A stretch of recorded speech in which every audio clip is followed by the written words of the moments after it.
Another all-new episode of Carolina Sports Talk starts now. Can y'all feel that? Can you feel that thing that's oozing out your doggone hands? That thing is beating your doggone chest right now. Can you feel that?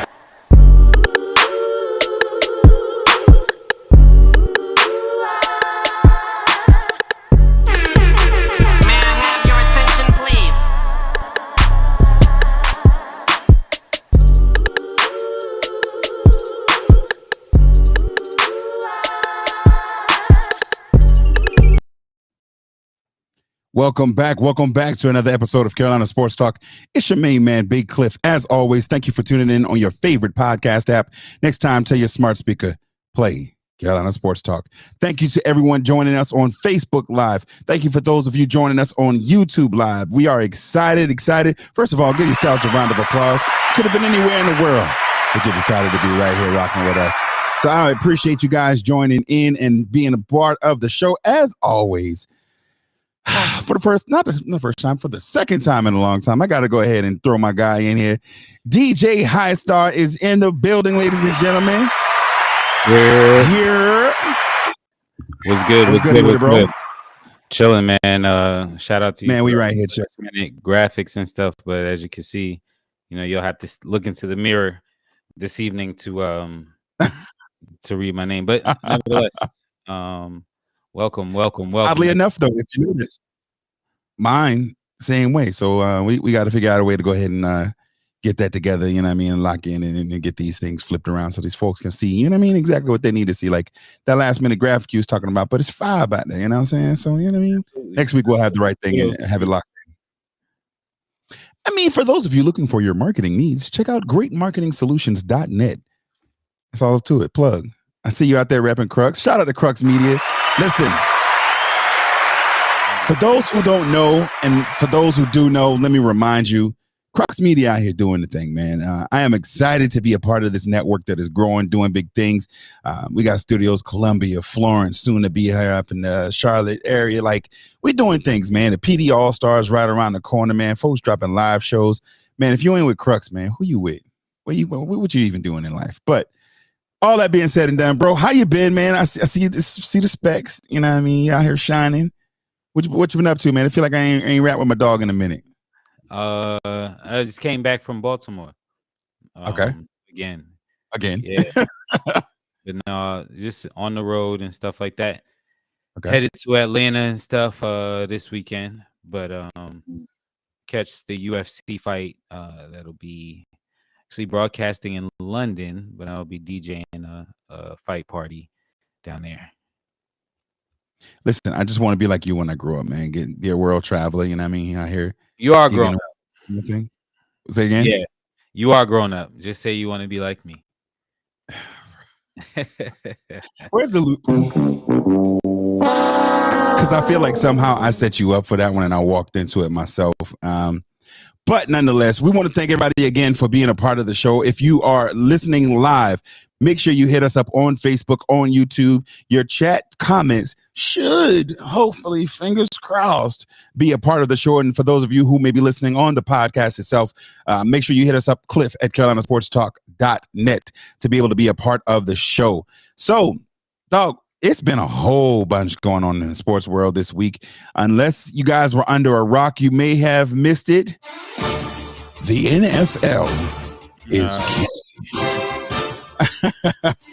The Carolina Panthers have shaken up the league with making a dramatic and wonderful trade to move up to the first pick. Go ahead. I don't even want the music to play no more. What's the grin and the skin and all that about going on right there, man? Man, you're gonna get them stirred up this early,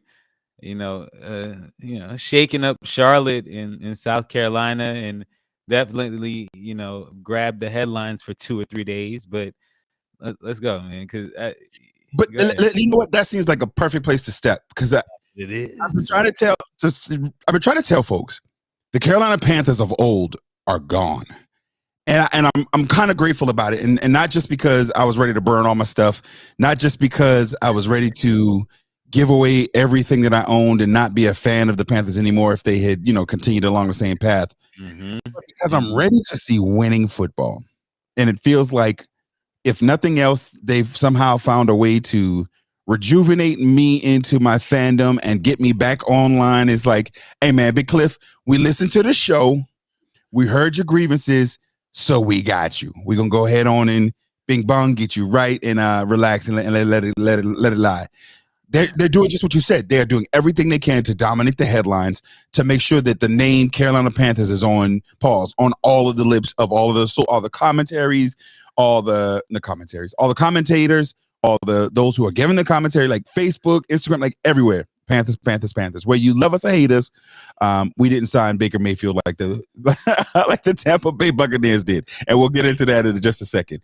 But I guess give me your knee-jerk snap reaction, even though that's like not a thing for you. But give me your first thoughts on the trade itself and what you were thinking when you saw that we went up to number one. Because we actually have not had this conversation yet, even offline. Although we've been around each other since then, we still, on purpose, haven't had this conversation. So I'm definitely interested in hearing your thoughts. Equitable on both sides. I've had to have I haven't had it with you. I've had to have the conversation with a couple of other frat brothers, and y'all just write the show, man. I'll just take this time real quick to say, instead of calling me, instead of texting me, asking DJ iStar, what do you think about? Just write the show. I would start getting rude. Well, nah, you smart. I was about to say some of them would argue that it wouldn't be starting, but nevertheless, equitable on both sides. One thing about it is, to get a lot, you got to give a lot. So as much as we talk about the things that, like, a lot of times we talk about the Panthers side of stuff and their perspective of if they won the trade or lost that trade, and people are really hitting both of us up and asking, what are the Panthers thinking? Giving up DJ Moore. What? Why would they do that? And although you've argued about his consistency as far as putting up numbers and being able to be a solid number one, he's not, in that tier of, oh, boo-hoo, we had to let this guy. We let Christian McCaffrey go for heaven's sakes. We got rid of Christian McCaffrey. So we already saw the signs of what was going to be going on. It's just about when it was going to happen, when the chips was going to fall. So happened to be Chicago felt like that could be the piece that, complete the package, or, it may have been on the other end where Carolina had put that up, but still it was equitable on both sides, because there's a lot of things outside of just picking a player with that number one pick that we could still do with having the number one pick. Absolutely. So for those who may have missed it, the Carolina Panthers again traded with the Chicago Bears for the number one overall pick. In the trade, the Bears received receiver DJ Moore. They received the number 9 pick in this year's draft. They received a second round pick, a 2024 first round pick, and a second round pick in 2025. And in return, the Carolina Panthers received the first pick overall. So essentially, as a lot of folks have digested it into this, so we don't want to spend too much time on it. But essentially, it results in a pick swap this year, so those cancel out. They get a second round pick from us, which we give up our pick, which would have been the latter of our 2 second round picks. So we still have, based on and as a result of the Panthers trade with the San Francisco 49ers, as you mentioned, with Christian McCaffrey, we still have a second round pick this year. So we're locked in and we're good there. We also only, after all of that, if you think about it, we gave up one first round pick and a second round pick in 2025. So 2 picks and DJ Moore.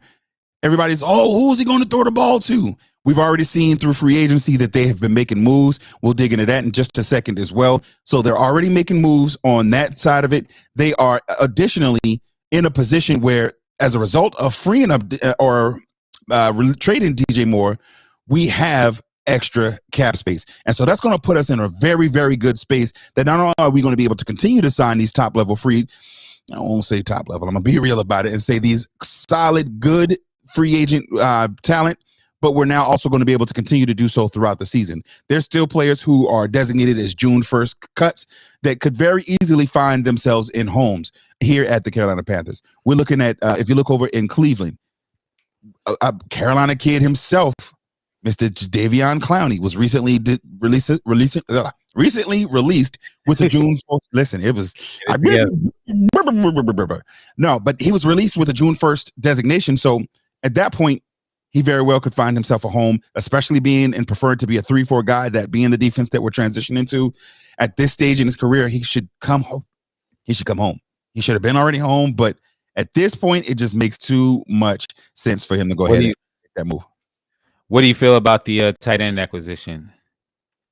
I love it. I'm one that has been a fan of him since his Carolina days. And as a matter of fact, I want to pull up all of the acquisitions and or moves because it's been a lot.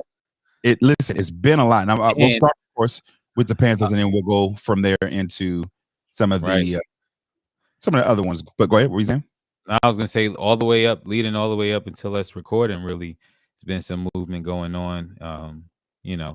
Like you said, while you pull that up, I know we want to start with the Panthers, but there's a lot of options in the backfield that we could go with as far as trying to, again, make one of those acquisitions with the cap space that we cleared up with with the DJ Moore situation. Not to mention the restructuring of several key players, including Shaq Thompson. So to say Shaq Davis, even though shout out to SC State's Shaq Davis. That kid's going to make himself some money this year. I don't see him being anything less than a third round or possibly a second. So keep your eyes on Shaq Davis. But Carolina Panthers in this free agency period have signed safety Vonn Bell, 3 years, $22.5 million. Defensive tackle, another 3-4 guy, Shy Tuttle, 3 years, $19.5 million. Quarterback Andy Dalton, 2 years, $10 million. As we previously mentioned, Hayden Hurst, tight end, 3 years, $21.75 million. Miles Sanders, which a lot of people have been, saying what they say, and I think it's a solid backup. And I know that this is completely Carolina Lance tainted because I actually had Miles Sanders in fantasy football a few years ago, and I drafted him. And I was like, oh, this guy's trash. I'm never drafting him again. But then he showed what he was able to do alongside a running quarterback, and so that then increased his worth and all of that. And so he's doing his thing. It's a solid pickup for us. Center Bradley Bozeman re-signs 3 years, $18 million. And then we also signed defensive lineman Deshaun Williams, another 3-4 guys who's going to help and be able to come in and be a part of that contributions to the Panther squad immediately. Where are the holes at? The holes? Yeah, where would you want to see that L is very important. Oh yeah, I definitely said the holes. Where are the holes at? I'm sorry, because and I'm not even trying. I know clearly. You have the rim shot ready because exactly that's what I'm saying. Yeah, that wasn't intentional, but where are the holes in the roster that you observe? Right now, what we can definitely use is some more cornerback help, and I believe that will be a point of contention with the draft. Yes, I do. Knowing that JC's coming back off of a second consecutive injury, not knowing where DJ will be, it'll be integral to see what they're able to do to get some depth there. Starting, I think we'll be okay, but DBs is definitely one of the areas. As Taylor Paul, I thank you for joining us in on Facebook.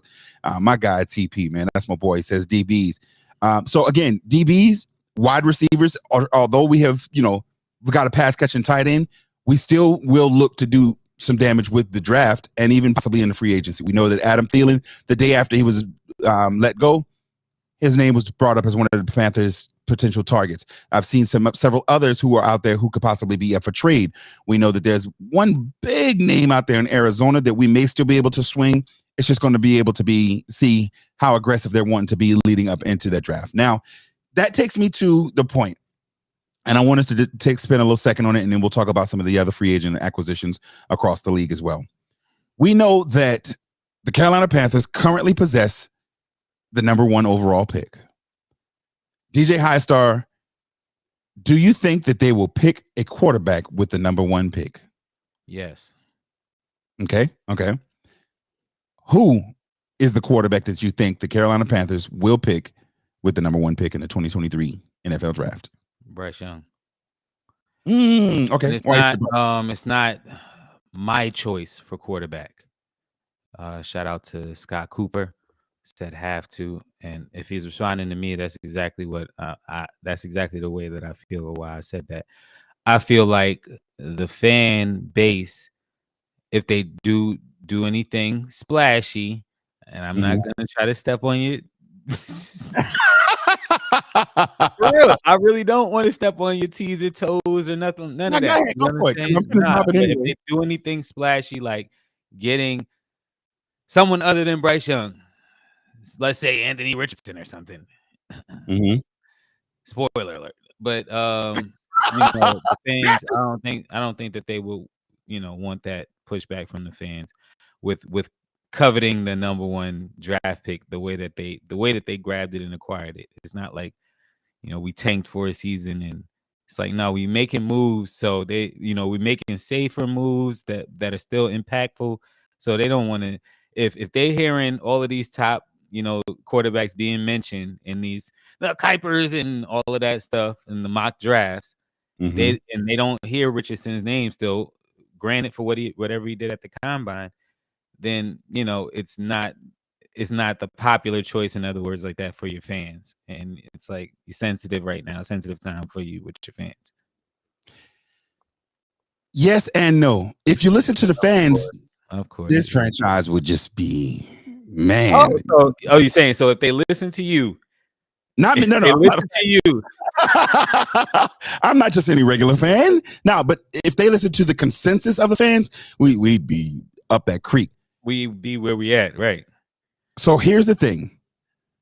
I love the idea of us sticking, and I'm gonna jump. Yeah, I see. Right, shout out. First of all, shout out to Cuzzo, my god brother, JJ Stewart. You know what I mean? That's a good guy right there. But I honestly believe that the Carolina Panthers will not pick number 1 overall.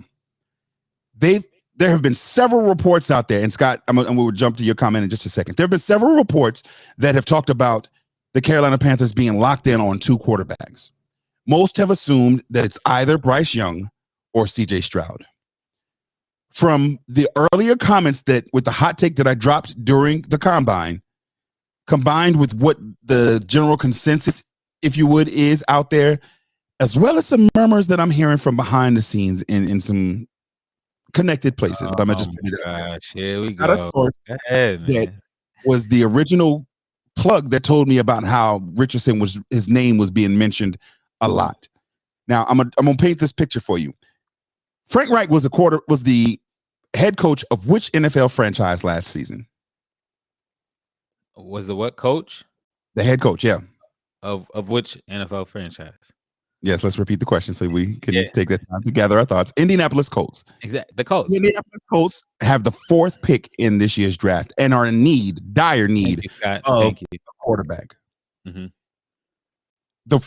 One of the first things that they do with Frank Reich and Fitterer is to jump above the Colts to say, we know you want a quarterback, and I know which one you want, but let me go ahead and get this first pick. I wholeheartedly, with my entire being, believe that there's some sprinkled sauces of pettiness that was involved with that. Not only do you now get to make your franchise better, not only do you get to be in the position of power and controlling the entire draft, because whatever Carolina does, if they stick in that number 1 spot, affects the remainder of the draft. Not only do you do that, but now you can say, hey, I know you want this guy. How bad do you want him? Because you know that there's at least 4 others in the top 10 who want quarterbacks. How bad you want the guy you want? Yeah, them boy patty up. Exactly. And so I really feel like there's too much leverage knowing how much other franchises want this number 1 pick. And if they truly are settled in on multiple guys, now you have that leverage. You've got that pick, and you've put yourself in the position of, hey, we either get to go and get our guy, grab the franchise quarterback that we want number 1, or we can go ahead and barter a little bit. Now, do I think that they would trade with the Colts? It would cost the Colts a lot. And I don't know that Jim Irsay is that type that's going to grin and bear it and swallow his pride just because he knows he wants a quarterback. By all accounts, out of every report that I've heard, the Colts are in love with Anthony Richardson. And for that fact alone, I believe that the Carolina Panthers will either stay in the first slot and draft Anthony Richardson as the quarterback, or they will go and move into a spot, maybe 2, maybe 3, but nothing less than that, because again, the Colts are there at 4, and still take Anthony Richardson ahead of the Colts. Either way, they're going to do everything they can to not let the Colts get their hands on them. Now, I know that. Now, I want to stop back and go back to Scott's comment. They talked about we could go a certain way and kind of go what the Bengals did and get the quarterback wide receiver combo to get Stroud and Jackson Smith Jimba. I don't know that he'll be there for us in the second round, although we do have the 39th pick, which is, pretty relatively reasonable. I got a feeling that Buffalo's not going to let him get too much farther past them. Even though they do need a running back, a wide receiver like that for them with their quarterback, I think would be a good fit. So I don't see him making it into the second round. But ultimately, I hear folks saying Tepper wants Young. I hear folks say Bryce Young is the mini, what do they call him? Mini Patrick Mahomes. I hear all that. I know that CJ Stroud has the physique and the stature, but there is something special about Anthony Richardson. Having gone back and watched some of his film, granted, he only had 13, exactly, Carolina, North Buffalo. Although he only had 13 starts, although he may not be the most accurate, I said it then during that combine, watching him, and I believe it even more so now, having gone back and watched some of his film from Florida. The young man possesses it. He's got something dynamic about him that, coupled with the coaching that this staff is primed and positioned to be able to provide him, I can see him being the next it. There were a lot of folks who didn't have that much faith in Jalen. He showed himself to be just who he said he was. And listen, hey, he is who he said he was. And he's in the Super Bowl last year with the potential chance, depending upon if they can stop the leak of players leaving, Philly could be back in position again to move forward and actually make some noise. Now, all that being said, I'm sticking to my guns. Anthony Richardson, one way or another, will be the quarterback of your Carolina Panthers moving forward. What are your thoughts, High Star? Cool. My thoughts are, shout out to everybody in the comments. But those, to me, CJ Stroud, Bryce Young, and because of what I saw with Richardson, I like what you said, JJ, because that was the big difference that I did see. It was like he exceeded expectations in some departments at the combine, but because he did that and exceeded expectations in certain areas, it was almost like that's what I'm saying, JJ. It reminded me of Cam. Like, yeah, of course you got a big arm because you could, whatever, but the zip and the line on them, routes wasn't as crispy as I, that you would like to see in a regular open drill like that with nobody in your face or anything. Cam Newton's best season was 2015, and he won the NFL MVP. What was different about that season than any of the others in his career? Do you know? Quarterback coach, his arm. The quarterback coach and the offensive coordinator. Accident. When changes began to be made and a lot of different things changed. Cam always had a dynamic arm. He was always physical. He had the ability to just throw passes 1,000,000 yards down the field and or run you over, which was a talent and allowed us to win a lot of games, but not necessarily win the right ones and get to the right level. Cam Newton, aside from going vegan, which I just like any athlete that goes vegan at this point, it's like, bro, why? You just don't like your career no more? But with coaching, Cam was able to be the best version of himself. Imagine a young quarterback who gets to come in and have the tutelage and leadership of not only a play caller and offensive mind like Frank Reich, but to have the veteran leadership of a Luke McCown, who's now the quarterback's coach, to also have the on-the-field leadership of an Andy Dalton. For all that can be said about him, he's not the red rifle no more. He's more like the red cap gun, but he has been on multiple teams. He's been in a position to know what it takes to be successful and also the mistakes that it takes and you can make to not be successful.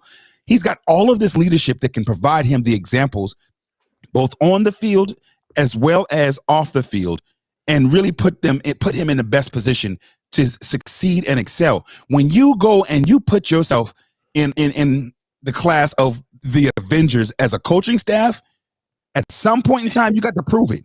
You can't just like get a whole bunch of names together and say, yeah, we're the greatest. Do you see all this experience? We got 167 years of coaching experience and we're awesome. Show it, prove it, put it to action. What better opportunity than with somebody who could, again, be that special? Not to say anything against Bryce Young, because the young man could very well end up being great.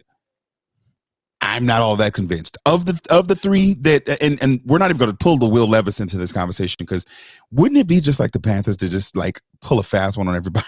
Go get the one quarterback they expect them to get. Well, that's what, like I said, everybody doesn't have like the eye that you do and stuff. So that's what that Anthony Richardson situation will feel like for, you know what I mean, for Charlotte and the Carolinas as a whole. So let me ask you this. As a Panther fan, and I want all of you guys that are watching, and this is Carolina Sports Talk. You're sitting in with your man, Big Cliff, DJ Highstar as well, Facebook Live, YouTube Live. If the Carolina Panthers draft Anthony Richardson, and for the first few weeks, Andy Dalton is our starting quarterback, who comes in, we start off 2-1, serviceable, competitive, young man's ready by week 4, comes in and goes off.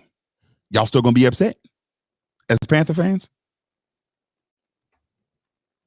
Me? No. I won't. Yeah. But if why are you stacking a question like that? I mean, it's going to frame like, like how did you put it like that? No. But here's the thing. All of these hurt feeling fans, JJ just got the solution for y'all. And simply put, winning solves everything. They can be as upset as they want. We want Bryce Young. We want this person. We want that. That's fine. When they win, period, it's going to be it. When Cam came in the league with that 2 tight ends, Jeremy and Greg, in 2015 season, he had a bowling ball and tight end in the backfield. I think we might draft AR-15. And so it matters. It definitely matters where we have to have the players around them, the structure, but we're building the blocks. The coaching staff doesn't have any super great, like ginormous names, but a lot of good, steady ones. Every one of these acquisitions that we've made up until this point, none of them are splashy. None of them are like, oh man, we got the best so-and-so and so out there. But they're steady, they're consistent, and they're building the framework, both with the leadership component, as well as opening doors for the future to draft and have a sustainable team that's going to be good for years. I'm excited. Overall, I'm really, really excited and looking forward to the potential of what this Panther squad can be and what they can put together. My guy, Brett Seats, out there, shout out to Brett. Brett says, I'm trying not to get so upset about anything anymore. It all seemed so crazy when this started, but it's starting to make sense now. See, Brett, had you listened to your boy from the beginning, I said, first of all, that I said Wright should have been the coach of the 2 that were there. Am I wrong, High Star? Yo, Brett, shout out to you for your comment. Go ahead, continue, man. No, I saw early on the bigger picture. Like I talked to my boss a couple of days ago. I might not be the in the detail weeds kind of guy at the job. I might not be that guy. But when you say big picture, I am going to see it, and then I can start seeing and pinning it down from there. I saw, and I knew that no hate against my brother. Against us shall prosper. I know the verse too. No, like I do you think that what's the coach that was just here? Brett, please question him. Keep questioning him. You talking about Matt Rule? No, the interim. Just went over to Wilkes. Listen, smart guy. Steve Wilkes. This would not be happening had Steve Wilkes been the head coach of the Carolina Panthers. Would we have been scrappy and competitive? Absolutely. Because the players would have played their hearts out for him, and we still wouldn't have had the level of talent, structure, and possibility that we have here. I'm not saying I said so, but I did not say so. That's exactly. You're just happy that you don't have to burn all of that Carolina stuff, and that we don't hold you to the things that you said about the organization. All right. Listen, I am incredibly happy. You know why? And this is going to jump us into our next topic as we go into some of these other teams. The Las Vegas Raiders signed quarterback Jimmy Garoppolo to a 3-year, $67.5 million contract. First of all, just win, baby, or just let me win. One of the two, either way. I am excited that he is a member of the black and silver and not blue, because that alone wouldn't, even if he was just a transitional quarterback, that would have just broke my heart, bro. But apparently they've got some things in mind. They've got him. Of course, they franchised Josh Jacobs. They got Jacoby Myers from the Patriots, Marcus Epps, Amir Abdullah, running back from Detroit Lions, Brandon Parker, another really solid tackle. So they are slowly doing some things, although I think, honestly, black and silver, they will very likely win about 10, 11 games and then choke in the playoffs, as it is Jimmy G's nature to do. Oh, man, y'all. Yeah, Taylor going in. Yeah, you see it. Taylor says, Cliff, stop it, man. This guy, AR-15, was 54% in college. So what do you think he's going to do in the NFL? He's going to receive coaching, Taylor. That's what he's going to do. He's going to be able to put himself in a position to be a better player than he was in college. Now, I'm about to start preaching. Y'all ready? What if we were restricted to what we were in the past? What if you in college were who you were, Al, for the rest of your life? There was no development. I know if that was the case for me, I'd be in trouble. But nonetheless, Scott Coop said the Raiders are not making the playoffs. But bro, I'm not going to go into all of the teams. I had to give that one. Again, I got to give a shout out to the Tampa Bay Buccaneers. Yeah. Shout out to X. Shout out to my LB. Al. Listen, all those Tampa Bay fans. Y'all was sitting high and mighty just the other day. It was all good when y'all was winning Super Bowl with Tom Brady. Now y'all went from TB to BM. And boy, is he a BM, boy. Baker Mayfield signing a 1-year, $8.5 million contract, expected to compete and most believed to be the starter for the Tampa Bay Buccaneers. I'm excited for that because not only do we get to play them twice a year, but they're in our division. So that's 2 easy wins, man. Like, in the words of one Sean Carter, they repoed that vehicle. It was all good just a week ago. Exactly. But they did resign Levante David. Chase Edmonds is up there. Anthony Nelson. They're making a little bit of noise, barely. But of all of the free agent signings, see how I just which one up here too, though? Yeah, work. Oh, Scott says you got to get some Tampa fans up. 2 easy wins. I won't say easy wins, but they're 2 wins. They're the only person or the only team in the NFC South that I even see being of resistance. How Josh said, oh, no, we got the West. We got the South. Maybe Atlanta based on the moves that they've been making. But which ones do you, DJ High Stars, stand out and show kind of some direction for these teams? The Saints acquisitions, the Philly, as you alluded to, not necessarily the moves that they made, but it's not always indicative of receiving players. It's it's not always acquisitions, but it's people that they let go as well. So those like you said, the Miles Davis, that might be sneaky low. That one really might be a sneaky grab because I think it takes Eckler off of the table for us. It's something that we don't have to worry about with people like Eckler, with like Ezekiel Elliott just became available, Derrick Henrys of the world and stuff like that. We pretty much, our offensive backfield is okay. Like I would love to see something added to it, but I'm not mad at what we did with that. Speaks to where we want to go, of course, as far as getting somebody like Miles Sanders. But yeah, I think that's yeah.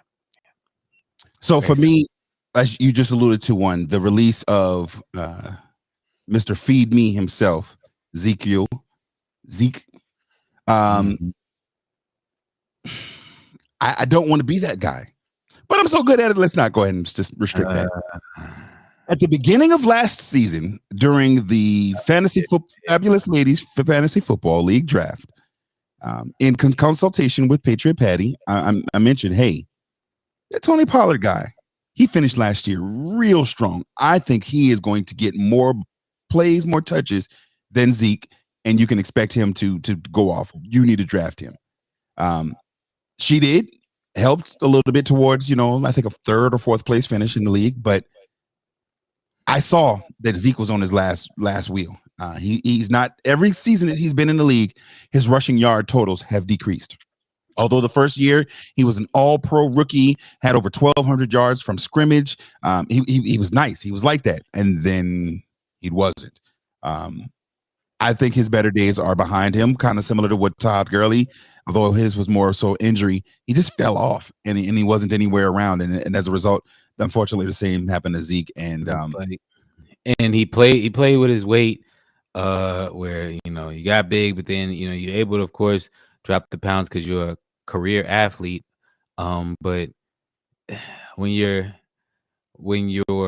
repertoire and your game is predicated on contact and heavy contact, getting through the A and B gaps and stuff like that, your lifespan is not gonna last that long. And we've seen it time and time again. So it's similar to like if you're Floyd Mayweather, or if you Evander Holyfield, and you just stand, what I'm saying, getting whop, or you Floyd, and so yeah, and that on top of the fact that where organizations have gone with the two back sets, it's like you have to make the most of your touches. A lot of times when he was in there, defenses had their game plan like sewed up, where they, all right, we got him, key 21, all right, everything else butter. Yeah. The evolution of basketball, the evolution of football into the load management days, into, as you mentioned, the two-back system, was designed to be able to continue allowing a product to be the best product as possible on the field, but for a longer sustained period. With quarterbacks, you can barely touch them, sneeze at them, look at them the wrong way, throw some dirt at them, and you're getting a flag. With wide receivers, they've got the line of scrimmage boundaries, and then you can't, engage with contact past a certain point. With running backs, however, that's not changed. As the defenders have gotten bigger, stronger, faster, the running back's still getting beat up. They've got to come through the hole, and every play they getting lit. You understand it? So as such, their life. Say again. Accordion. Exactly, getting folded. And so their lifespans are incredibly shorter.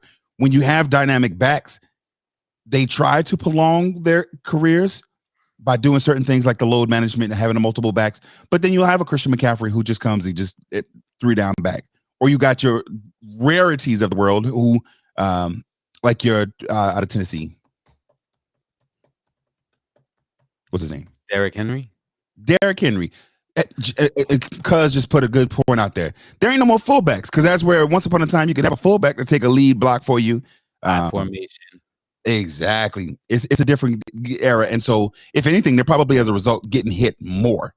And so there ain't a whole bunch of Derrick Henrys out there like that. And so these guys, they're going to take those beatings and have careers like Zeke where they're not going to be as effective for as long. And so I'm not upset with any of them going to get their money. I wish Zeke the best, especially since he's not a Cowboy no more. While we own the Cowboys, I do have to acknowledge the tandem of Stephon Gilmore alongside the other on fellow little brother. Why can't I remember? Like, I'm bad with names.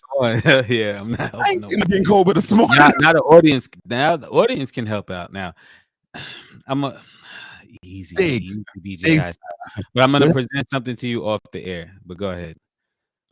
Having Diggs and Gilmore, I remember it on my thank you, Unc. Of course. Look, now they falling in. Yeah, exactly. Oh, this is gonna be fun. Of course, the Cowboy fan would help give it, but to have Diggs on one side and Gilmore on the other is a very, very interesting occurrence for them. I hope it doesn't work out because, again, it's the Cowboys. I mean, come on.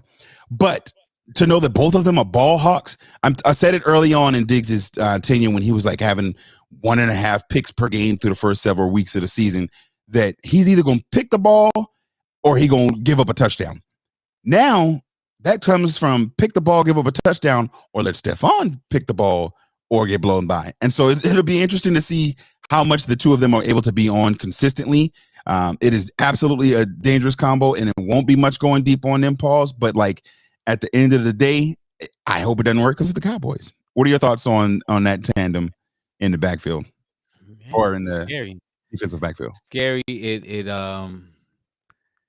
know, coordinators look for things like that and different things like that to have liberty to introduce new packages to the different levels of the defense or the offense in this case, the defense.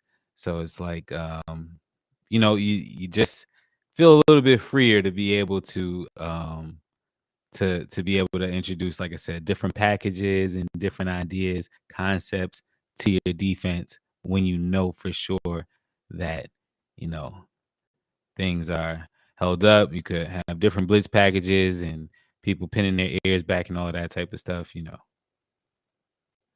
Yep, I think we just found the title of this week's episode. Somehow they'll mess it up. Shout out to Raymond.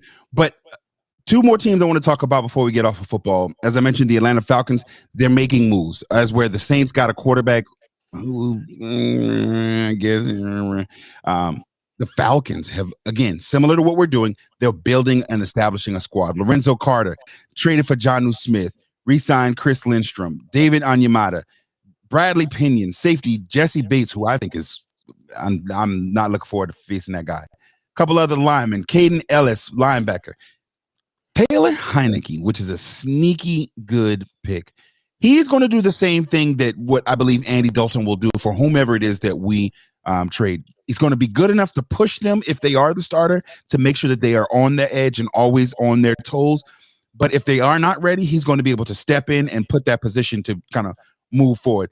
Taylor Heineke is a dog. I know that you're a fan like of him. Like right above 500 or something. Right. And he's got the experience, he's got the snaps, he's got that heart, that dog. And I am really upset that he is now an Atlanta Falcon. They are quietly building a squad over there that they may have the potential to be good and coming up real soon. Dope Digital's checking in. We still waiting for your grab your popcorn because we still waiting for your email or your your audio note. But thank you, Dope Digital, for checking in. Yeah, man. But a lot of splashes, and the NFL figured out how to stay at the front of the show again this week. He was like, nah. I think there's a show down there called Carolina Sports Talk. We got to figure out how to keep the headlines going so that we can be the first person, that they talk about. Listen, got to listen. So, and honestly, I'm sorry. Go ahead. No, I was just gonna introduce because I saw Mark put that in there. These your cousins from Atlanta? Oh no, this is actually my uncle. Okay. Yeah, and he's a Cowboys fan. Oh, Cowboys fan, but I know you had football, and he's saying Heineke will play. Yeah, no, I know that you had some Falcons fans, so I was just gonna say Heineken for TDs. Every TD their stadium is the cheapest in the National Football League for all the concessions, so they probably could get away with it out there. Touchdown, Heineke! Go get your Heineken. Figure it out. You gotta work some things out with that. Last team that we want to talk about, the New York Jets. There are several reports, and it's pretty much an assumption that Aaron Rodgers to New York is a done deal. He submitted to them a wish list, if you would, of players that he would like to play alongside. And for a team that never gave him the weapons, it sure seems like he wants to take a lot of the weapons with him over to New York. So I'm not sure if you had a chance to hear it, but one of the names that he has requested of his wish list of players to play with and alongside is one Mr. Odell Beckham. Now, of course, they've not played together before, but what do you think about Odell Beckham possibly catching passes in New York again, but from another Hall of Fame quarterback in one Mr. Aaron Rodgers? It'll be similar, me being the New Yorker that I am. Yeah, we're going to get to hoops in a second here, though, Digitals. It'll be similar to Darryl Strawberry playing with the Yankees and the Mets, being able to, but he eventually went back to the Yankees as well. But nevertheless, having a chance to play for both franchises in the big city or the big market of New York and that gives you a chance to atone for anything that you think that organization did, but you love the city still, or the city still loves you, Right. from you being with that organization, but you might not have the best rapport or relationship with that organization, but you still have the opportunity now. Like, all right, you can stick it to them whenever, if ever. But when KD and Kyrie went to Brooklyn, trust me, it was Knicks fans like myself that was salty that Brooklyn was getting It all was the over shine. there. Yeah. So I know how it'll be for a couple Giants fans out there. I'm excited to see it because, I mean, like, yeah, y'all beat y'all. Yeah, no, they got Super Bowls. I don't like it. The Jets have already signed Alan Lazard to a 4-year, $44 million deal. They are in conversations and trying to work out the compensation, as Aaron Rodgers has said. Don't expect that to be the last former Green Bay receiver and or player that moves on to a different shade of green. I fully expect that the Jets are going to steal everything that they can and everybody they can to be able to make sure that Mr. Aaron Rodgers is happy and that they're able to get that deal done. Ultimately, the NFL, like I said, it's exciting. I love this time of year. I know you're not one for like. I know you're not a fan of the, but I love it. I love the draft, the combine, and as we get ready to move into these pro days, we're definitely going to keep an eye on with some of the movement. And don't be surprised once again if the Carolina Panthers trade out of the number 1 pick. Anything on the NFL before we go? No, like you said, to your point, I made mention to it on the show. I'm not a fan of the offseason, but they've grabbed my attention, honestly, with like I said, all of the activity going on. They definitely grabbed my attention. Absolutely. For any of your questions or to be able to get some insight, or if you got something specific you want us to talk about, hit us up on the Carolina Sports Talk line, Cliff at carolinasportstalk.net. So at this point, we're going to transition into the NBA, bro. What do you think? Let's go ahead and run through some scores real quick for the folks.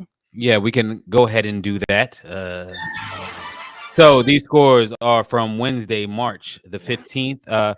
We had the Philadelphia 76ers beat the Cleveland Cavaliers 118-109. The Miami Heat over the Memphis Grizzlies 138-119. The Sacramento Kings over the Bulls edged them out 117-114.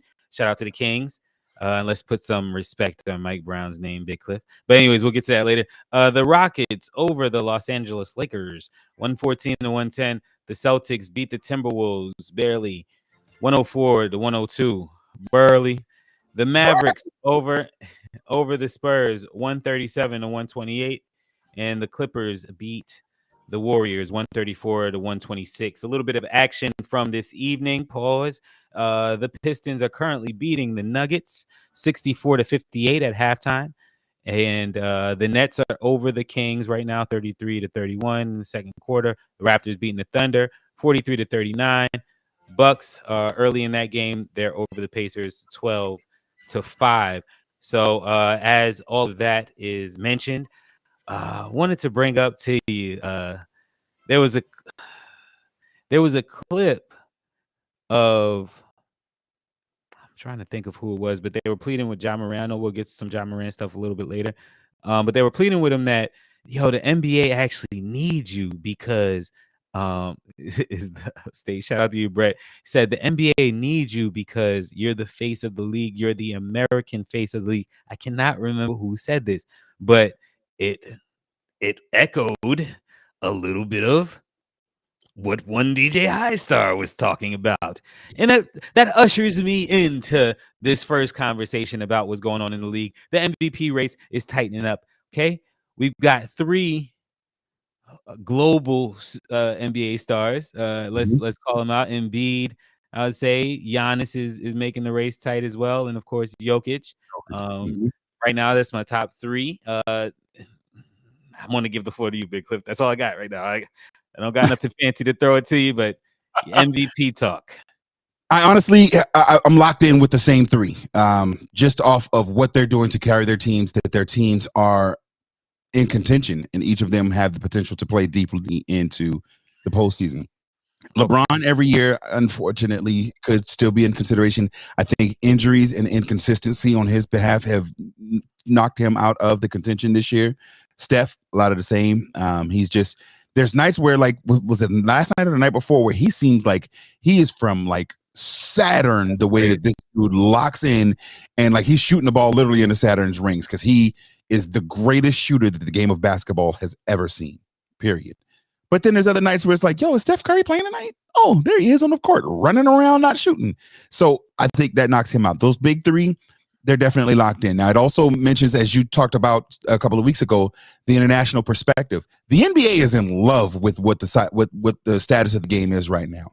With those three, along with Luka and so many of the other foreign stars, it gives them the opportunity to expand the game globally, and they literally see dollar signs and dream about like being Scrooge McDuck swimming in the little vault with the money and the gold coins everywhere. So those are my three. If the season ended tomorrow, I would probably give it to Giannis Antetokounmpo, myself, probably. Okay. I got a question that I'm going to answer first, and then you can go ahead and follow up with your answer. Okay. You're unorthodox, like first, and then okay, go ahead. Your top 3 American NBA MVP candidates, and I'm going to go ahead and go with Jason Tatum, Donovan Mitchell, and Damian Lillard. I'm not taking Dame just because they're okay. Team. But I just had one, but go ahead, because we're gonna. Go ahead. Well, first of all, I want to say that y'all know that this is interactive because we're live again from Facebook and YouTube. So feel free to drop in y'all. Right, and no disrespect to the global stars because that's already a lock in. So y'all American choices, but I want to hear yours, Big Clip, before they start rolling in. So I'm going to go with Jason Tatum, even though he plays in Boston. Ugh. You better answer quickly too. Go ahead. I'm going to say Ja Morant, even with the suspension, because at the end of the day, we see who that team is with him, and we've now seen who that team is without him. And if I had to give another one,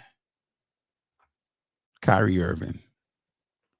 Okay. Honorable mention, because that's my dog. I like it. All right, yo, put your fist down. So look, y'all.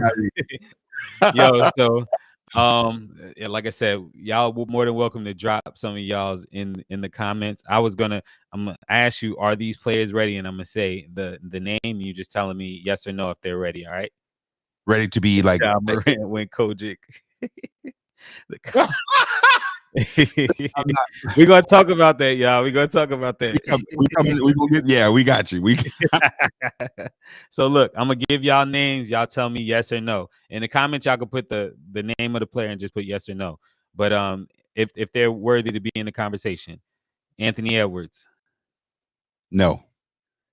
De'Aaron Fox. Not yet. Yo, yes or no? Not yet, because if you're asking me today, no. Right. But the same way that I talked about Ja a couple of years ago, I see the dog in him. And I see where he's got that potential. He needs to lock in on the leadership component a little bit more for me to be able to say that he's the most valuable. He is incredibly valuable to his squad, but not yet. Go ahead. Yeah, so like I said, worthy enough to be in these conversations. Yeah, JT. Okay, Jaylen Brown. No, he's not even the most valuable on his own team. Okay. Now, I feel like he's like another Harden type position where he's capable of leading his own team. And if he goes to another team, he'll probably be the leading scorer, leading assister, and they won't win no championship, but he'll still, make some more money and be a bigger, higher name profile player. But he's not an MVP candidate to me. No, I've got somebody else that's not even that on MVP or the best on their team, but I'm gonna still say their name. Okay. Devin Booker. Who's better than Devin Booker on the Suns? Never mind. Well, that's playing. I was going to bring up Paul George as well, BJ. I was going to bring up Paul George and ask y'all as well. But yeah, no, Devin Booker. MVP worthy? To be in the conversation? Yes. He's in the conversation. Will he win? No. Is he worthy of being in the conversation? Yes. Paul George? Oh, my fault to cut you off. Go ahead and land that, please. Nah, he's a bucket. And if y'all, I hear y'all with that Paul George. This sellout trader dude will never get any love from me. to have toyed with Lakers fans and Lakers brass emotion in the way that he did for as long as he did, and then to lie in OKC, and then this dude, boo, boo, boo. He's in the top 5. I don't like you players. Him, he's sitting behind LeBron. No, boo. All right, so let's take a trip out west real quick while we're talking about NBA. And before we get to your Lakers out there in La La Land, I want to talk about the state of things in the Bay up there, Golden State. Recently, Draymond Green was suspended 1 game after his 16th technical. It was mentioned earlier about the Warriors' road woes. You see, I got that off. But exactly what Mark mentioned earlier. What do you feel like? And I think they may be 5th or 6th. So they were surging, then they kind of they like flattened out a little bit around 5th or 6th, and now they are kind of going back and forth with some wins. Like we say, Steph is playing very well right now, but the team itself is not consistent. What do you think about Golden State and the state of Golden State? Nah, you got that. I was only a half. Right, that's only a half. You earned the thump, but not the thumb. They cannot play defense when they need to. And I don't know if it's so much of a cannot or just choose not to, don't want to. I think that they are in similar area that they were when they were in their heyday, when they felt like, hey, any point we need to, we can go and cut it on and win the games that we have to. We're just trying to get to the end, get to the postseason. Sitting comfortable, I can't even say comfortably, but sitting at the 6th seed right now, they're absolutely in the thick of it. With the way that there is such a log jam of, like, there's maybe 3 teams at the top that are just the best in the West, and then 3 teams in the and at the bottom who are just like, yeah, y'all are trash. And then 10 right in the middle that are just like, not 10, but 9 right in the middle. It's just like, we might not. It just really depends on the night. And so I think Golden State is the epitome of that attitude, and that they don't and or won't play defense when it's necessary. They cannot win on the road, which will definitely come to haunt them in the playoffs. Although, yes, offensively, again, they will be able to shine if Klay Thompson plays like how he played the other night, and they're able to get Steph Curry in. Nobody else has to do pretty much anything, even though they still have the pools of the world. They still got a lot of other talented players. If those two play at their high level, I think in the postseason, they'll be okay.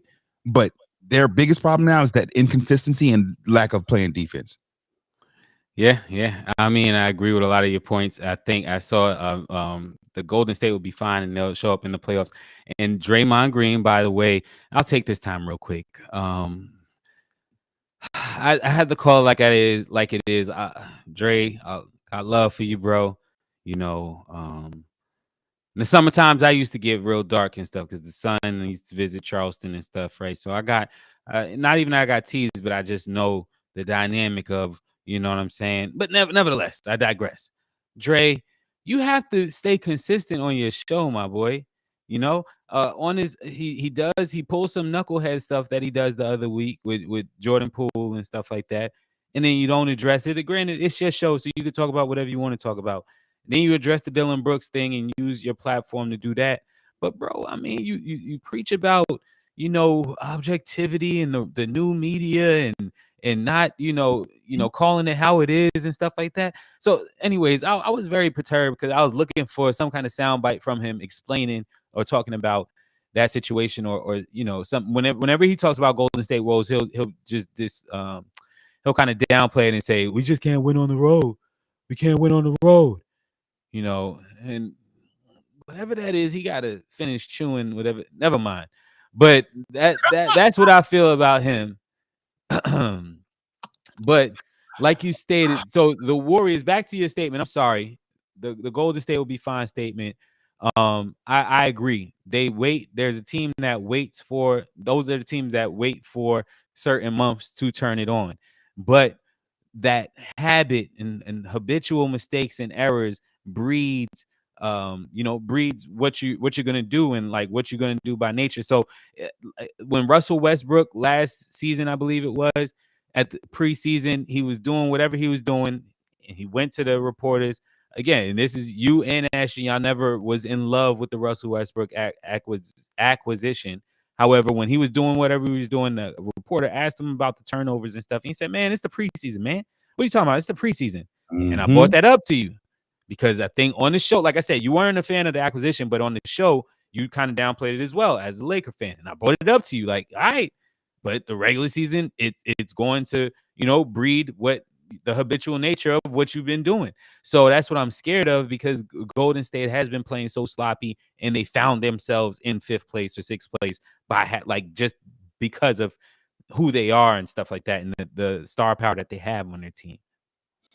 I'm not a fan of they'll cut it on. And I don't believe any of us are sleeping on Golden State, but there's also that little eyebrow of, okay, let's keep an eye on this.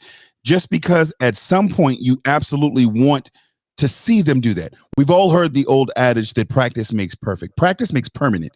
When you get into the habits of old and bad and or negative tendencies, it's harder to shake. Now, granted, these are a collection of some of the greatest. I would venture to say that they have 2 of the top 15 shooters of all time on their squad, which is a huge, huge, huge thing to say. And yes, they can. Jordan Poole can get active and get busy at any point. Draymond might even dig deep in the tank, finish chewing, and be able to find something, to pull and get you a game out there. So the championship pedigree and experience they have is nothing to sneeze at. We acknowledge it. However, the West is stacked. As we take a look at the standings, 1 through 10 right now, because we know 10 is that magic number. The Nuggets 1, Kings 2, followed by the Grizzlies, Suns, Clippers, Warriors, the Timberwolves, the Mavericks, the Thunder, and then in the 10th spot, my Los Angeles Lakers. So real quickly, I'm sorry. Before you transition into that, consistency and continuity matters. Absolutely, without doubt. So that's the biggest thing that scares me about their road record and what they, again, the inconsistent play, especially with the broadcasted games, because they're on TV every other night. And that's the thing. Yep. We talked about the Kings and how they're a 2nd seed. This feels like Mike Brown's MO. Even in his earlier days with coaching LeBron, he has an amazing regular season. They make some noise in the postseason, but not quite able. And I very much see. Put some respect on his name, man. I'm sorry. I'm gonna try to eliminate the Hans, and I'm gonna try to stop cutting you off. But put some respect on Mike Brown, man, because you ain't like it when he was in Lakerland. I didn't at all, whatsoever. 41-27 speaks for itself, and he has earned the respect and consideration to be coach of the year. Quite honestly, regular season is cool. I talked about it in the NFL season with the Minnesota Vikings. They had a tremendous regular season. Their quarterback was a regular season quarterback. I acknowledge what they're doing in the regular season. However, championships are won when? In postseason, in playoff basketball. Mike Brown ain't doing nothing. He's not making no noise in the West with the Kings, with the Sacramento Kings in the playoffs. It's playoffs? You want to talk about playoffs? Bro, he can enjoy that 2nd seed. And if it ended today, Lakers, Thunder in the 9 and 10, I would take probably the Lakers and the Mavericks to come out. And so that would have the Lakers as the 8 seed and the Mavs as the 6 seed. The Kings versus the Mavs, that's a lot. Kyrie's going to cook them. Are you sick? Man, I'm not worried about them, bro. Shout out to him in the great. May I have your attention, please? Great regular season, Mike Brown. Congratulations, sir. You're emotional, y'all. Great, congratulations. We'll holler at you after the postseason is done, when all the rest of the teams just playing is done playing and doing what they're doing, because this regular season thing gonna mean nothing to me. All right, so while let's stay in California for a second. Let's talk about your Lakers, man. Do we have to? I don't know. We really don't. We do. So my boy Brandon came through. The Western all about matchup is absolutely. But that's the thing. The style of and the brand of play that the Kings play, they ain't a matchup nightmare for nobody. Like, nobody was worried about the Kings. Like, they winning. Cool story, bro. Like, anyhow, back to the Lakers, who also probably won't win anything. The Lakers have the potential with the remainder of the season to climb as high as the 5th seed. equally as much, I believe they have the potential to miss the whole show. Playoffs, right? Absolutely. And the thing that is the most scary about this franchise is I don't know that they know which direction they're headed in. Because there's some nights that they get out there and we know that LeBron's not playing. We know that Mr. Glass is hurt every other week. Shout out to Anthony Davis. And Mr. Glass part 2, who twists his ankle. Street clothes. Listen, street clothes KD. But AD is not going to be enough to carry the squad into substantial postseason play. As much as I hate on LeBron James, and y'all know I don't like that guy, having him at a high level is important for the franchise to be able to be successful. And I do not know that he's going to be able to do that with the remainder of the season as necessary and to hopefully climb out of the play-in game and to make some noise into the playoffs. I would love to see the Los Angeles Lakers flip the switch and push forward and make a run in the NBA playoffs. I just don't know that they can at this point. They have the talent, they have the potential, but similar to how Golden State hasn't flipped that switch, in times there is no reason that the Los Angeles Lakers should have lost last night to one of the bottom teams in the to the bottom team in the Western Conference with a record of 17-52. But last night the Rockets up and down looked like a better, hungrier team. You would think that the energy and the level that the Rockets were playing with would have, had you just switched the jerseys, you would have felt, oh no, that's the Lakers. They know they could be as high as the 4 seed if they win tonight. But they didn't, and now we're 1 game under 500. I honestly believe, I said it a couple of weeks ago, oh, it's a little too late. And they keep wanting to like give you that hope. We're 5-4 in our last 9 games. It's like, yeah, we right here though. But the Los Angeles Lakers. Matter of fact, let's go and hit them with a hot take, bro. That's probably a warm take at this point, but it's hot. Hot takes. The Los Angeles Lakers will miss the NBA playoffs. You heard it here first, folks. That was Luke. Breaks my heart, but it is also what do you say? That's more like a room temperature take. Yeah. Nice little balmy 72. But no, it will also, however, be the first step necessary to move into my other hot takes from a couple of weeks ago that the Los Angeles Lakers will trade Anthony Davis and LeBron James this offseason. Just period. I'm holding steady and I'm rocking tight with it, bro. They got on up out of here, bro. What are your thoughts on the Lakers, if any? Because I can only imagine what this is fitting to be like. That's what I'm saying. There's nothing to imagine, bro. I don't care. We don't care. We don't care. Nah, man.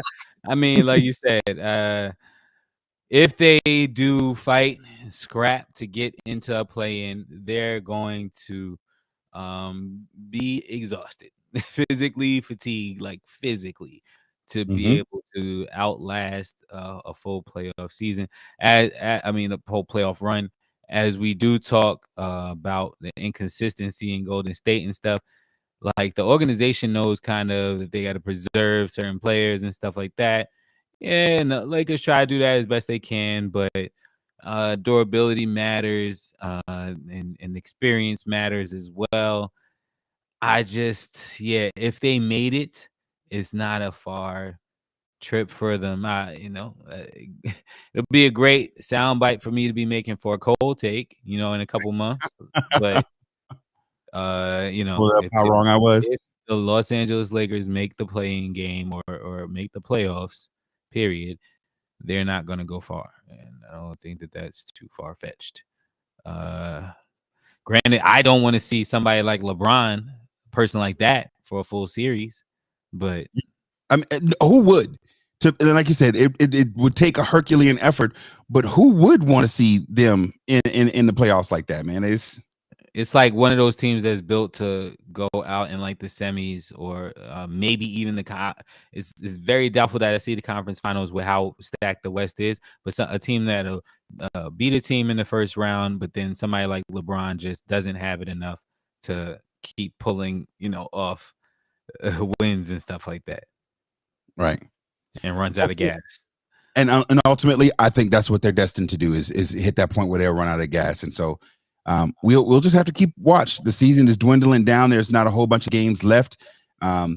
It's anybody's right now. If we take a quick look at the standings over in the Eastern Conference, Bucks at 1 currently, Celtics at 2, 76ers at 3, the Cavaliers, who we called at the early of the season, they're at the 4. You guys, the Knicks at the 5th seed with a record of 41-30. Nets, Heat, Hawks, Raptors, rounding off the top 10. The Wizards in the 10th slot in the play-in.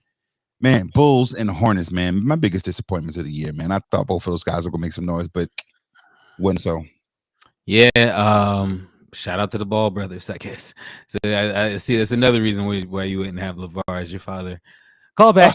But no, speaking of the Hornets, it's reported that Jordan's looking to sell his stake in the team. So he's clearly not pleased with the direction that the team is going as well. Yeah, my shoe money, I'm good. But shout out to my Knicks holding strong, holding fast. I'm not expecting too much from them. I know it will, do some things, maybe win a game or two in the postseason, and it make it look swaggy. New York end up having a little anthem, or one of their drill rappers make a song about the Knicks, and it be real catchy. Less than Linsanity, but and it'll be almost on that level when Julius Randle took us to the playoffs a couple years back. Something light like that. It's not no Carmelo run and none of that, but it'll be something to kind of set a standard, with Brunson and stuff. Like, we looking to make that's the least that we looking to do every year. Like, don't take this as a celebration, y'all. We're looking to come back next year and and do what we gotta do. Do I see them doing anything this year? Nah, like as you mentioned, I'm gonna let you go real quick, but the teams that scare me the most, Cleveland, of course, Boston, of course, and Minnesota. Philly is dangerous and super dangerous, of course, with their lineup, but it just seems with Philly, it's always a ego thing. Absolutely. I mean, it's always a big man in the land that gotta be here, and the one that granted you're MVP candidate, but you're the common denominator of any of static out there. I will never believe in Philly because, like you said, between the attitudes, between the personalities, it just feels like they ain't never gonna be it. And as much as even though tabloid team. Built for the headlines, built to win some regular seasons, be flashy, make the money, but not actually be substantial. Because you can start the hacker shack with Embiid, and now what? Because Harden's not who he used to be. And I know somebody asked earlier, do you consider him to be an MVP candidate? And I don't, because again, one, he's not the best player on his team, let alone an MVP of the league.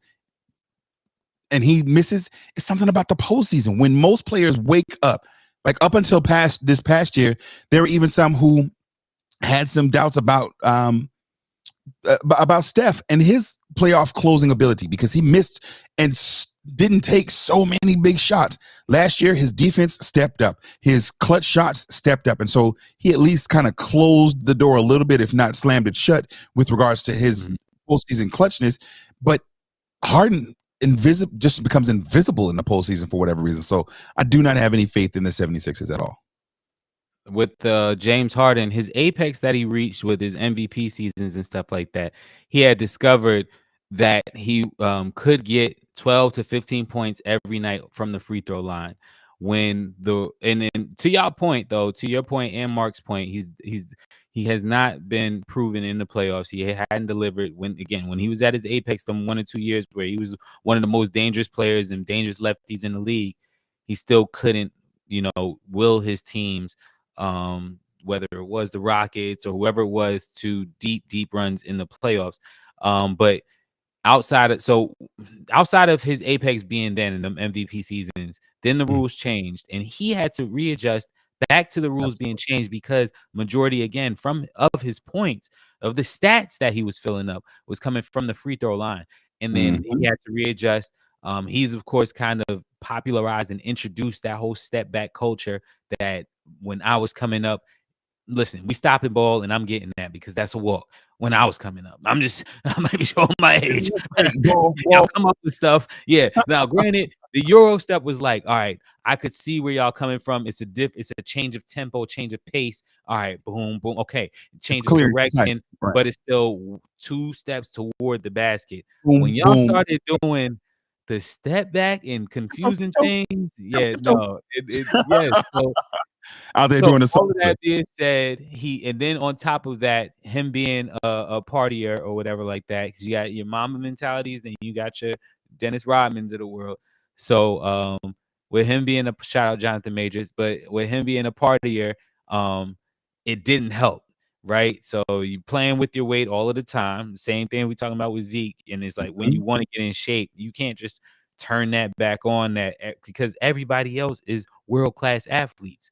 So you're not blowing past everybody again. And now that they're not calling the foul, you're not getting that call. Now it's a turnover. You know, it's downhill trend for him quickly because of, you know, the way that the game changed and then how he reacted to the way that the game changed. I ain't never been a fan of his ever since his Houston days. I almost could tolerate him in his OKC days. But yeah, past that, not a fan. So definitely want to keep our eyes on the NBA as we move forward. But bro, that is not all the basketball that is going on right now. And for whatever reason, they're playing basketball. This is the song that forever is just synonymous with college basketball for me. I don't know why. It must have been on a commercial or something coming up. But every time I hear this, I think about college ball and the Final Four, March Madness. We are thoroughly immersed into the tournament play currently, with several teams already underway in their matchups, including the College of Charleston falling in their opening round to the 5th-seeded San Diego State. Shout out, first of all, to them. I see I almost hit the crickets, but I'm not going to do that to the College of Charleston. They dominated most of the season throughout their play, including winning their conference, and I expected them to make a little bit of a deep run, but San Diego State had a little something different to do with it. So already won so far. Go ahead. No, go ahead, please. I'm sorry. Out of the round of 64 teams that have already won, number 1 seed in the South, Alabama, going on to their next round matchup against Maryland, who took care of business against West Virginia. As previously mentioned, College of Charleston falling to San Diego State. Big surprise out of the upstate. Furman University handling the number 4 Virginia Cavaliers. Final score 68-67. Furman takes on San Diego State in the second round. Shout out to the Carolinas doing their thing. Also representing the Carolinas, NC State has a matchup tomorrow at 4 versus Creighton. Baylor against UCSB. I'm not going to read all of those, but another one that's already taking place, Princeton knocking off the number 2 seeded Arizona.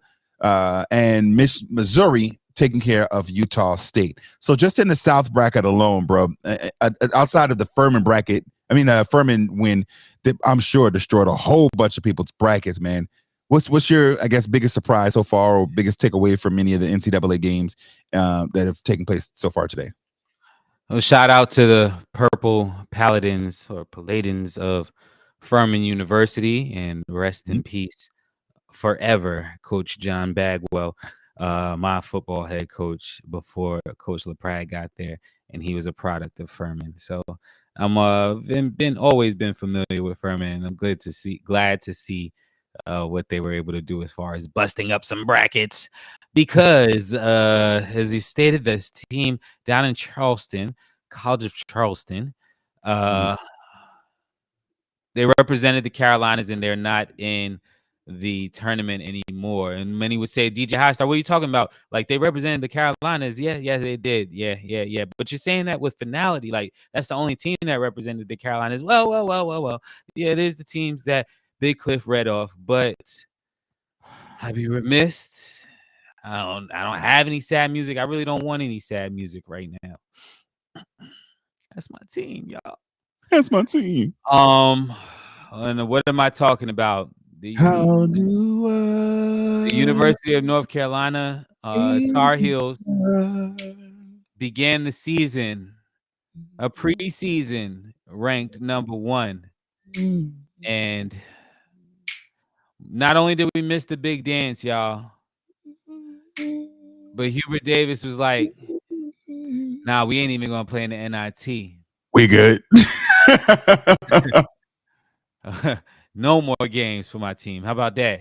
So that's where I'm at with everything. If you're gonna ask me about the big dance, and you asking me if I'm grumpy, you're darn right I am. Okay, so I don't want to ruin the show. Go ahead, continue talking about the big dance, brother. And any Duke fans that's in the comments, I'm watching the comments closely. Listen, I'm blocking them. I'm not. I saw a meme though. I gotta give it up, bro. I saw one of the funnier memes that said UNC, you not coming to the NCAA tournament. And that was funny to me, man. I am disappointed to it wasn't funny to you. What's up, Cornelius? Shout out to Deke. What's good, bro? So like this was one of the more disappointing seasons in Tar Heel basketball. It is what it is. And worse and worse and worse. It kept getting bad. Like, I don't know what happened with Hubie. If it was like, yo, all that magic from 23, let me just go ahead and get all that in 22. Go ahead and make it to the championship real quick so I could get this extra money. I know what it was. I'm almost afraid to ask, but let me go ahead and queue up a couple things real quick. Go ahead. What was it, DJ High Star? Nah, you got to say it now. We done made this big. Right. I got 2 phrases to say to y'all. If it goes over your head, oh well. But happy spouse, happy house, happy wife, happy life.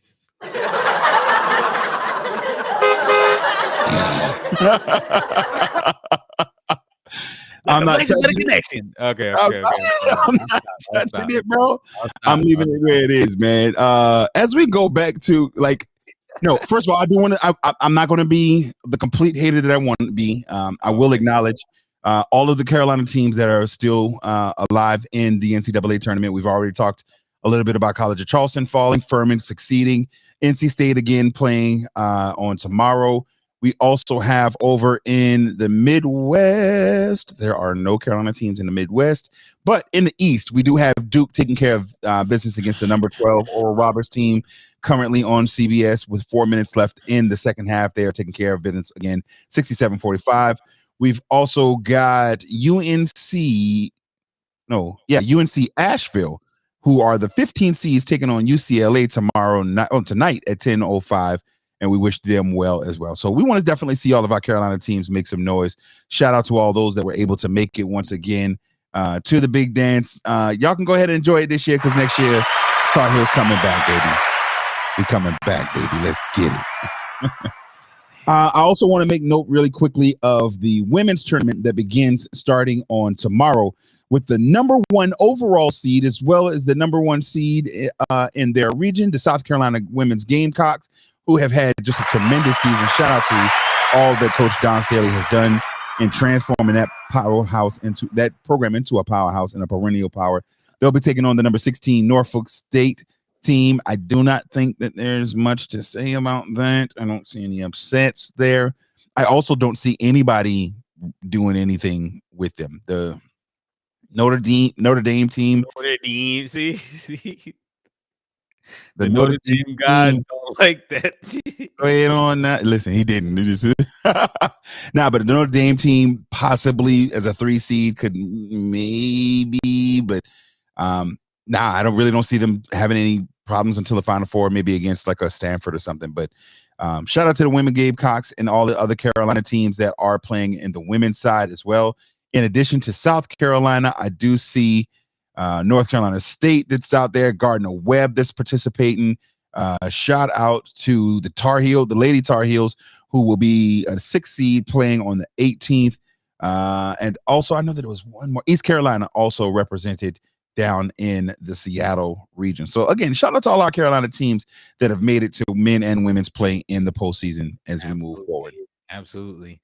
Look, this show is chock full of great content for everybody out there, right? And I know we're kind of about to enter into that hockey third period, if you will, I guess. But I like that. Okay. when we get to Big Deal No Thing, I have an impromptu one for you. Okay, but matter of fact, we here now.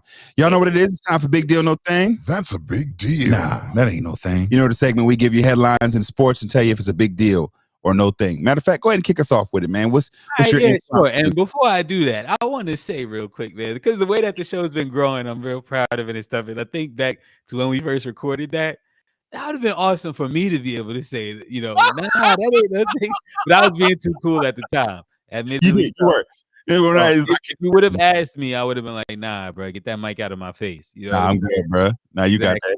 I don't have I don't have an opinion one way or the other. But go ahead. All right. I'm not nice as you as far as preparing it and everything like that, so you might need the assist, brother. But anyways, Kevin Durant injures his ankle during a warm-up or a layup line vibe situation. Big deal or no thing? Well, that seems like a million years ago, but I guess we haven't talked about it yet. I'm going big deal. That's a big deal. What you say? Big deal. That's a big deal. All right. So I say it's a big deal because, as I alluded to earlier, he's Mr. Glass Jr. Bro, it was a warm-up line, bro. Low top, high top, wannabe mid. I don't know what kind of sneakers he is. KD's. I don't know if you guys had a chance to watch it, but in the warm-up line in his first ever game in Phoenix, fans are excited to see him. And what does he do? Rolls his ankle like a high sprain. It looked like, and it was just Go ahead. Because you the way that you set the picture, and now that I'm thinking about it, it's like fans was souped. Probably had some people from my job out there after I didn't see them here in Charlotte. Yo, we get to see him, man. It's his first game here, man. KD's gonna ball out. We're going to the championship, man. He is so fragile. I'd have been like, and you know what? And I gotta take 1 second to pause before we continue on, bro, to give a happy belated birthday to the homie. You know what I mean? If I can get my stuff to play right. Happy birthday to him. Her. I don't care. Good luck. Shout out to Ayo Liz. Happy belated birthday, shawty. Happy belated birthday. Yeah, I think we have a whole swag pack for you. But nevertheless, listen, whenever it come to KD though, it's just like the injury itself though, that's what I was thinking. That's what I'm thinking. Anyways, yeah, but go ahead. We'll still get you a gift pack thing, but that's why you had me perplexed. Later from a year ago, so go ahead. With everything with the KD injury though, it is a bad thing for the Suns because the plans that they had. Whenever he was here in Charlotte, Ashton and myself, we had our cameras and everything up because we was like, yo, we just don't know. We don't know if this is gonna be his last run up there or whatever like that. Yeah, so that's the thing about KD. It's like, and then somebody else, I think from the Warriors had something. Somebody else from the Warriors had something similar happen though. With that type of injury or whatever like that with the ankle or whatnot. So I saw it on KD's podcast or something that KD was doing where they mentioned to him like he counts like he's a 13-time All-Star. He counts his last 2 or 3, even though he has not been available to play in the last 2 or 3 All-Star games due to injury. It's crazy, right? That's like being the backup quarterback of a Super Bowl winning team and saying, "But I got a ring though." I mean, technically, it's yours. I don't want it if I ain't earned it. Yeah, if it's an accolade, if it's a recognition, if it's an honor, I'm like they can strip records from the history book if you've been caught doping up, bro. You sit on the bench, you was riding the pine, you didn't play in the game. Why would you want to consider that? But no, it's a big deal to me because he's absolutely Mr. Glass Jr. Him and AD, KD and AD, the Glass brothers reunited at some point. Splash Brothers, and you got the Glass Brothers. Ooh. Yeah, man. Sir. Yeah, give me a round of applause next time too. I don't know how like the studio laughed with that one. I don't know if they were laughing at me or with me. Yes, but go ahead on to our next big deal. No thing. Ja Morant offers his apology for his actions. Big deal or no thing? No thing. Nah, that ain't no thing. I'm going the other way. That's a big deal. Why you say? I'm gonna give some context. Sure, go for it. Oh, no, I was gonna say Jalen Rose recently sat down with Ja Morant. It might have been maybe a 20-minute interview, 25-minute interview. Ja definitely expressed contrition during the interview. He showed humility and overall said all of the right things that you would want to hear. But yeah, so that's the setting for it. And why do you say it's a big deal, Big Cliff? You see how I threw it back to you? Yeah, man, because I'm tired of going first now. Go ahead. You actually didn't go first, but I know. nonetheless, I say it's a big deal because he's showing that although there is no part of me that feels like he meant anything that he said. Relax, stop. That was the most inauthentic, cap-worthy, fake and phony, and the Oscar goes to admittance of guilt that I have ever heard, bro. Like he, oh my God. Yes, we are absolutely, Aoliz is correct. Absolutely. Like, I don't think anybody's arguing that we need to forgive him because at the end of the day, that's Ja. He's a Carolina kid. We was rocking with him even if he hadn't apologized. Right. We rooting for him. Like, right. yeah, but like you also said, he can't mess up again. And he's like, my fault to introduce your, No, I'm saying I didn't even want to interfere with your diatribe, but I was gonna say he's a likable kid because his face is childlike. Like it's not like, yo, oh nah, here come John. You know, it's not like, oh man, 17-year-old with his mustache. Open up, little whisker mustache. Yes, but go ahead, like, bro. Because like if he pulled out a squirt gun at you, you'd be like, oh, John, keep still, bro. I got your back. Like that's what y'all look like to you. He's like, yes. No, so I like Ja as a player. Don't nobody believe what he said. You doing what them boys told you to do. What your specially, what am I trying to say here? Help me out. With your publication team. Why is it a big deal? That's the word. It's a big deal. Let me get there. Let me land the ship. He's doing exactly what they're telling him to do. It's a big deal though, because if he was who they said he was, he wouldn't be willing to do it. As fake as it was, as much as don't nobody really believe he did it, that he meant it, he did it, which shows, hey, I'm listening. I have at least the maturity level to say, I realize that this is a necessary step to get to where I want to be. I ain't trying to mess up this bag. Like, I'm out here having fun and y'all can hate and all that. I'm having fun, but when it starts jeopardizing my money, 8-game suspension for brandishing a firearm in his in that video. They considered it and classified it as what did it say? He was getting the game suspensions for conduct detrimental to the league. That's how they were able to put it under the umbrella of. But his willingness to accept guilt and saying I was wrong for my actions, it wasn't my gun. Yeah, okay. Yo, land your ship because that's what I said, y'all. Land your ship, land your friendship, your scholarship, all the ships in the world, but land it because you take it all. You got me flustered over here, Big Cliff. You didn't want to go first. I said. You're right. I did tell you to go first, but dang, man, go ahead. All of that being said, he did. It's a big deal because he's at least taken the responsibility to own up and want to be more than what he's perceived to be. Why do you say that it's no thing? No. I don't even. I like for all of those points that you pointed out. It is a big deal, but I just wanted to say no thing, honestly. But no,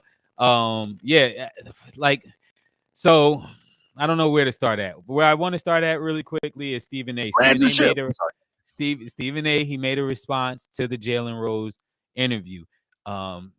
It was elocuted well, of course. It's Stephen A. They gave great reaction and commentary to it. But toward the end, he did something that's a pet peeve of mine, where he said, had Ja said this, then we wouldn't have anything to say today or whatever. And he gave a narrative to this 23-year-old. I'm going somewhere with that part too. Stay with me on that. So that was Stephen A's response. I was more aligned and in concert with Michael Wilbon's response. Okay. Called out the nonsense for what it was, right?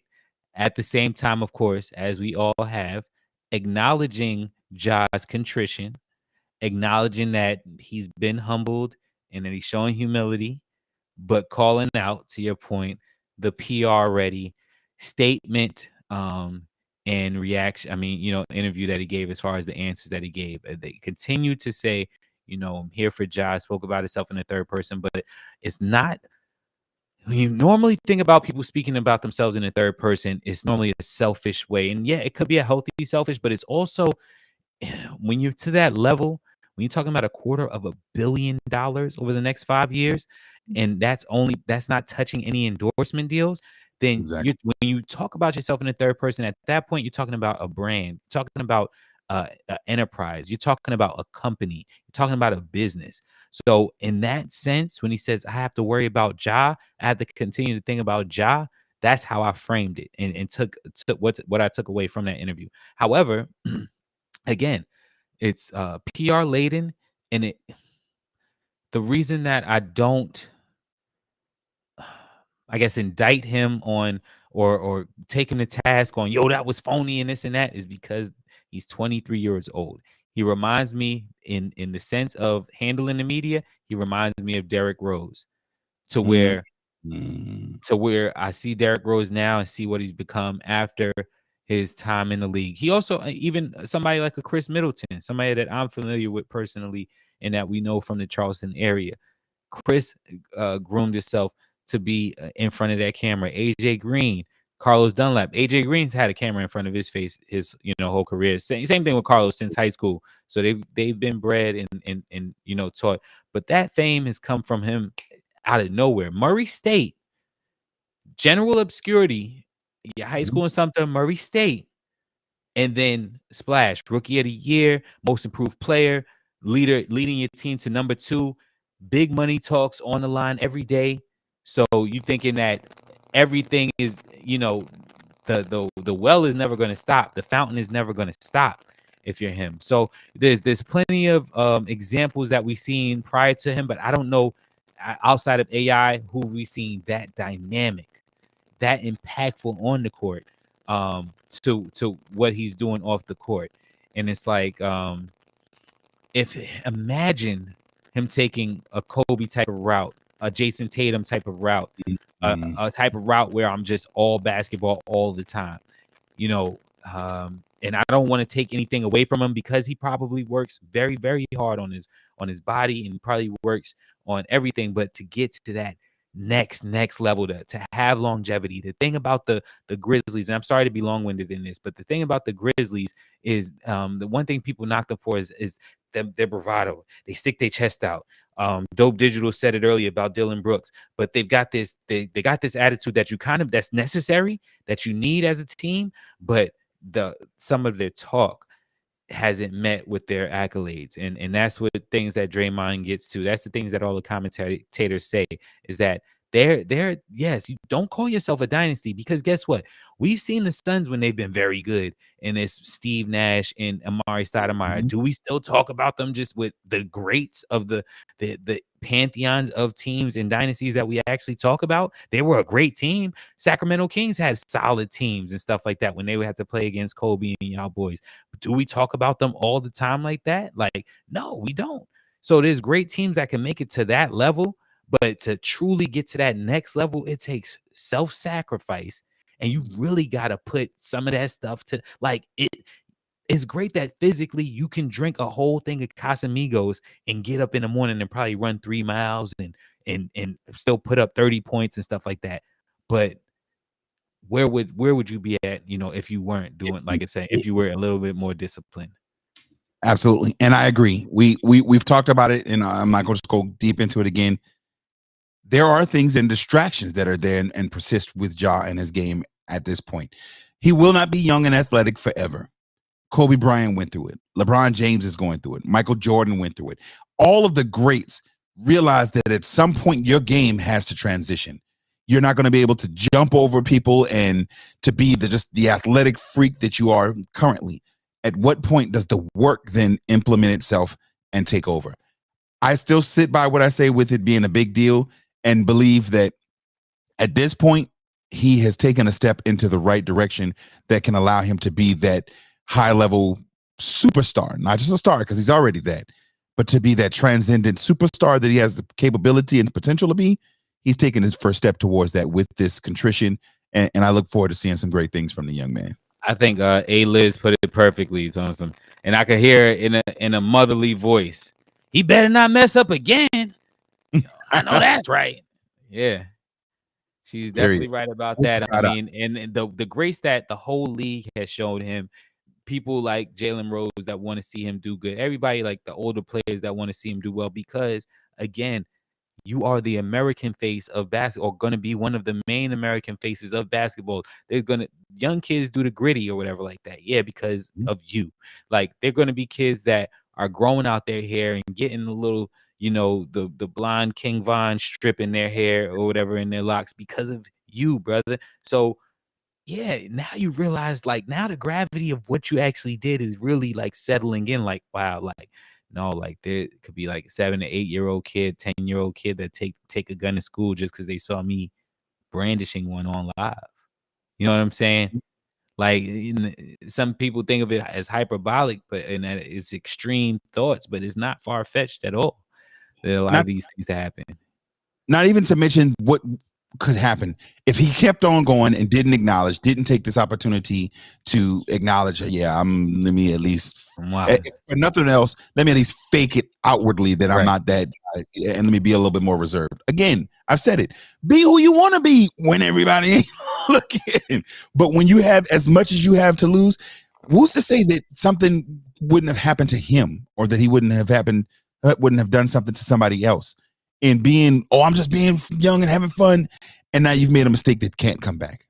Like, this 8-game suspension, I hope it doesn't hurt their chances in the overall seeding. Of course, even though it does, but at this point, but in the bigger scheme of things, bro, you might be saving your own life by doing this. And so, absolutely, like I said, see him move forward with it. He definitely reminds me, as far as in the press, media, reminds me of the young Derrick Rose. All the talent in the world, so the cameras is all in your face, out of nowhere, and you gotta learn how to deal with the media and speak, you know. Period. Yes, sir. Last up on Big Deal No Thing, a little bit more light-hearted topic. The Savannah Bananas have sold out all games, every seat for the 2023 season. Big deal or no thing? Pause. Huge deal. That's a big deal. I agree. That's a big deal. And you can go first. Why do you say? First of all, if they sold out, then, and one of the reasons it's a huge deal is because I will have to find ticket scalpers now. Okay, there was a game that we were planning on going to. Y'all know that it's already recorded, it's documented. So anybody that's out there that's nice with the tickets and everything like that, we're gonna need some tickets, y'all. I'm thinking we bring some of the Crux family out there, maybe. Crux family media day at the Savannah Bananas. I'm with it. Let's get it. A-Liz, perhaps, be easy. And Go that. ahead. Shout out to the DJ Blaze Radio Show podcast, available wherever you get your podcast for free 99. But I went to go, as you said, we said, we're going to hit up Savannah Bananas game. For those who may not know, the Savannah Bananas are a minor league baseball team out in Savannah, Georgia, that do things just a little bit different, from the way that they dance in between innings to being able to like literally just wild out and do silly different things while in the game, but still maintaining being a competitive baseball team. They've drawn national attention for just the fun that they are able to provide. And as such, their entire season has been sold out. I went online to try to kind of gauge what the prices were, because I figured, once you start making the big league, like attention-wise, your ticket's going to go up. I had to join a wait list, bro. to even be considered for any opening tickets and or single game tickets that may persist. So, like you said, at this point, I don't know if it's going to be as bad as the Beyonce tickets, but the Savannah Bananas are doing some things down there right and doing it the right way, as where you can go and check their. Listen, I was getting ready to say you can catch a Charlotte Knights game. I started looking at some of their tickets. I was like, if the Bananas are sold out, I know the Charlotte, $17 tickets. Cool. Let's go ahead and check out and see what opening day might be like. But shout out to the Savannah Bananas. It's definitely a big thing that they're doing a thing down there, man. I just wanted to say there's a clip. You had the angle of a pitcher, shout out to A-Liz saying I'm down. You had the angle of the pitcher. He's pitching, so it's behind the catcher, the angle. And so there's a clip where it's behind the catcher and is looking at the pitcher pitch or whatever like that. And whatever song they playing, maybe Knuckle If You Buck, or I don't know what stilettos, they playing something. But the umpire is rocking his hips back and forth. Not all out but he just kind of grooving Hey, I'm enjoying this. Yeah. And I saw that. I was like, no, I got to make a game, yo. I got to make a game. Listen, if anybody out there, like High Star said, if anybody out there got some tickets, go and hit us up at Cliff at CarolinaSportsTalk.net. Let us know what them tickets be like. What them tickets going for, man. We trying to get down to a Savannah Bananas game, man. Well, that's going to wrap it up for us for this week, bro. Anything you want to holler at the people before we get out of here, man? Yo, man, shout out to all of y'all again for joining us. Go ahead. What you was going to say? Yeah, exactly. Now, I'm not saying my final thoughts while that comment is up, but go ahead. Shout out to A-Liz, man. Yeah, exactly. Everybody get y'all laughs out real quick. But shout out to everybody joining us on live this evening. Definitely. Follow your mans at DJ_Highstar. Catch me in the town near you. All that good stuff, man. And I'll holler at y'all later. Peace. Listen, we appreciate you. Ain't much to say, man, about the thick up umpire shaking it to stilettos. We're gonna send you that video. We're gonna get you that video. Please don't. I'm so good. Listen, this has been another episode of Carolina Sports Talk. Thank you for tuning in on your favorite podcast app, watching on YouTube Live, Facebook Live. Make sure you hit us up on the Carolina Sports Talk line, Cliff at CarolinaSportsTalk.net. You can find us on Instagram, Twitter, IG, which is in Instagram, Facebook at Carolina Sports Talk. Hit us up, man. We appreciate you. Until next week, we out. Peace.